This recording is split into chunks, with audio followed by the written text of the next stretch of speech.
It's all covered in today's China Truths. 1家餐饮、2家餐饮、3家。 1 restaurant, 2 restaurants, 3 restaurants, 4. Every one of them is up for transfer. Look over here. There's no one downstairs, only street vendors. When we first came, there weren't any stalls, but now dozens have popped up one after another. Still, there's no one around. It's the same everywhere. Shops are closing one after another. Any store, any kind of business, even tech-related ones are being transferred. It's genuinely tough. This store is also up for transfer. One after another, there are notices posted. Fujian province was once one of the fastest-growing regions in mainland China, especially Fuzhou, its capital. In earlier years, it attracted large amounts of Taiwanese investment, fueling rapid economic growth. However, under the pressure of China's current economic climate, foreign and Taiwanese investors have pulled out. So, what is the situation in Fuzhou today? In this episode, let's talk about Fujian. 这就是福州最大的烂尾楼。 This is Fuzhou's largest unfinished building, once hailed as a 1,132-acre gold mine. The Grand Vision collapsed, and now even the subway is deserted. Defengjiang was meant to be a new city, with developers hyping it up and buyers from Ningde and Nanping rushing in. But today it's abandoned. A home bought for 3 million yuan is now auctioned for just 1 million. 300万买的房子，今天起拍100万，这不是传言。 In Jinshan, mortgage defaults are at a record high, but no one talks about it. Small business owners who mortgaged homes are stuck. House prices have halved, but loans still must be paid in full. Many are barely hanging on before finally giving up and walking away. I dare say this is the single most devalued neighborhood in all of Fuzhou. At its peak, prices reached over 40,000 yuan per square meter. Do you know how much it's going for now? When they bought the house 3 years ago, they were full of joy. Now they've lost over 400,000 yuan. Who can bear that? Back then, you couldn't even afford the resettlement housing next door, but now you can buy a luxury apartment. Many families in Fuzhou are now struggling just to get by. Can you believe it? Some can't even come up with $1. Think I'm exaggerating? No matter how tough things are, you'd think it would be easy to scrape together 10,000 yuan. But I'm telling you, this is the reality for many ordinary families today. A few nights ago, I was having dinner with some friends. One of them got drunk and started complaining about his situation. His loan repayments total around 7,000 yuan per month, not even counting daily expenses or credit cards. His salary is about 8,000 yuan per month.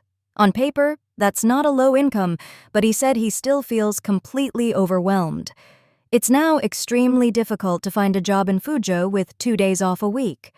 Although there are many companies here, 90% of them are private. With the economy in decline, many companies are shutting down, laying off staff, or cutting salaries. Finding a decent job is becoming harder and harder. This is Tonghu Road. Last December, I opened a duck noodle shop at number 78. After that, many new shops opened nearby. Let me show you. This beef rice noodle shop with fresh soup has shut down, and this 9.9 yuan beef offal bun shop has also closed. Recently, on Luoyuan Street, as everyone can see, Haidilao in Binhai has withdrawn. Uncle Yang's on Shanzhong Road, where I used to go often, has closed, and many well-known old shops have put up sublet signs. Honestly, it's been a roller coaster. Only half the year has passed, and this trend is already making people nervous. Running a brick-and-mortar business has become extremely difficult. Kangshan Normal University Street in Fuzhou is now deserted. Despite its prime location, shops along the street are hard to rent. The landlords have even written the rent directly on the storefronts. This used to be a bustling student street, but now, even at a reasonable price, the shops remain empty. Where did everyone go? Over in the building materials market, there's no one in sight. Wanbao City in Baolong Zhongfang is almost completely empty, and it feels abandoned. The saddest people here are probably the landlords. Why was this shopping mall even built? Is this really the same Baolong City Plaza that once thrived in Fuzhou? It's now so desolate it's hard to believe. Is this what business in Fuzhou looks like today? The once crowded Baolong Plaza is now a ghost town. What happened? Is it even worth buying a shop in Baolong anymore? Tell me your thoughts in the comments. If this continues, how long can small business owners hold on? Reality is crueler than imagined. I've worked in finance in Fuzhou for 6 years. This city may seem prosperous on the surface, but beneath it lies the struggle of countless people.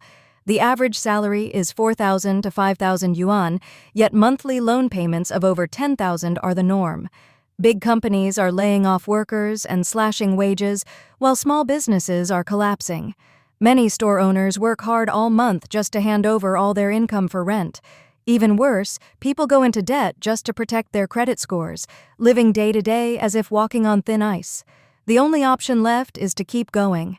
Experts say the average Chinese person has 100,000 yuan in savings, but in Fuzhou, most are actually in debt by that amount. This is the reality for most working people here.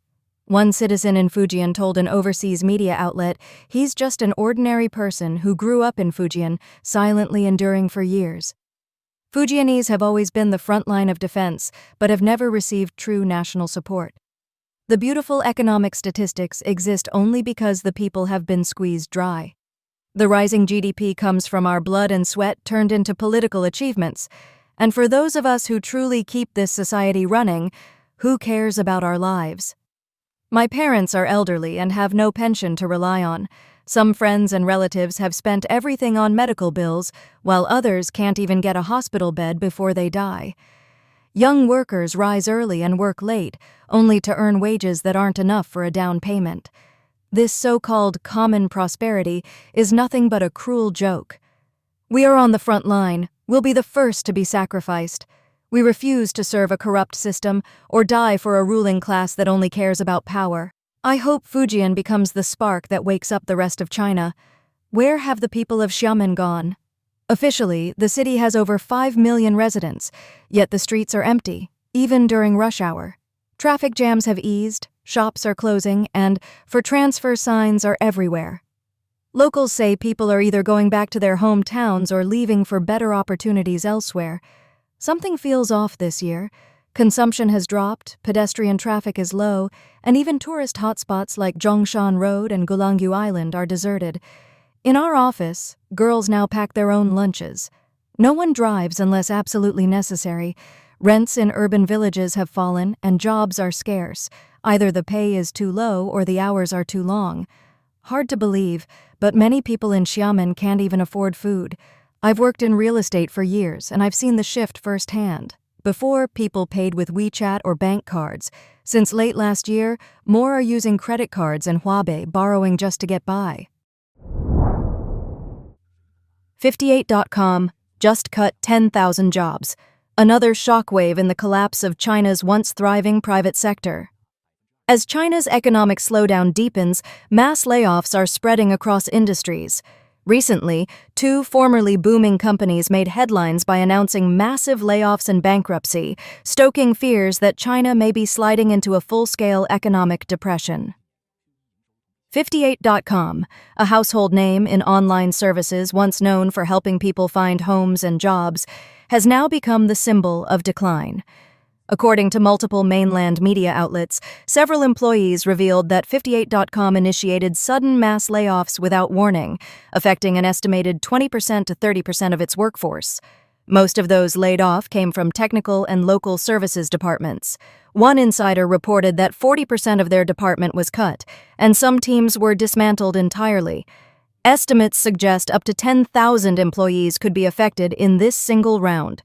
Professor Sun Guoxiang of Taiwan's Nanhua University warned, policy shifts and tightened regulation in key industries have pushed up operating costs and uncertainty. If this trend spreads across sectors, it signals a sweeping structural downturn. The economy is running out of steam, enterprises are suffocating, and both employment and consumer confidence are collapsing. Zhang Pinchao, president of the American Kaiku Real Estate Investment Company, blamed the deeper cause. The root is the system itself. Ever since Xi Jinping shifted left, favoring state-owned enterprises over private ones, it's felt like a return to the Cultural Revolution, a planned economy, the big pot of rice model. Dynamic private companies, the real drivers of China's economy, are being choked to death. At the same time, the parent company of Neja Auto, Hosan New Energy, filed for bankruptcy. According to business filings, the Intermediate People's Court of Jiaxing, Zhejiang, has accepted the case, and 1 billion shares have been frozen. Professor Xie Tian of the University of South Carolina's Aiken Business School explained, "This isn't just a company issue, it's a macroeconomic shift. The Chinese auto industry saw an EV boom, with 200-300 companies springing up in a short time. But with blind expansion and no demand, a wave of failures is inevitable. The winter of China's economy isn't over, it's getting colder." Many now believe this could signal a coming collapse in the capital chain across China's EV market. Jiang Pinchao issued a darker warning. The bursting of the EV bubble is just the beginning. As the collapse continues, mass unrest, similar to the peasant uprisings in history, could re-emerge. China's largest demographic remains rural farmers, and they are being hit the hardest. The fall of two major firms has sparked concern that China may be entering a true economic depression. Professor Xie Tian added, "This is not a soft landing. The entire social and economic system could break down, rising unemployment, collapsing prices, and a widespread societal unraveling. The CCP is doing everything to suppress the truth online, but this recession is real, and we're already on the road to depression." Netizens are mourning the downfall of China's private economy. Entire industries are shutting down, while the official narrative still talks about high-quality employment, even as the unemployment rate climbs. Sun Guoxiang warned, "This economic downturn will leave deep scars on Chinese society. Living standards will fall, wealth gaps will widen, social tensions will erupt, public services like education and healthcare will come under strain, and there will be brain drain and mental health crises." Fresh graduates are feeling hopeless, watching famous companies fall one after another. For them, the future looks darker by the day. Please share your thoughts in the comments section below.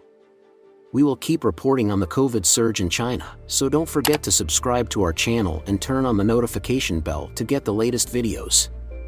And thank you for tuning in.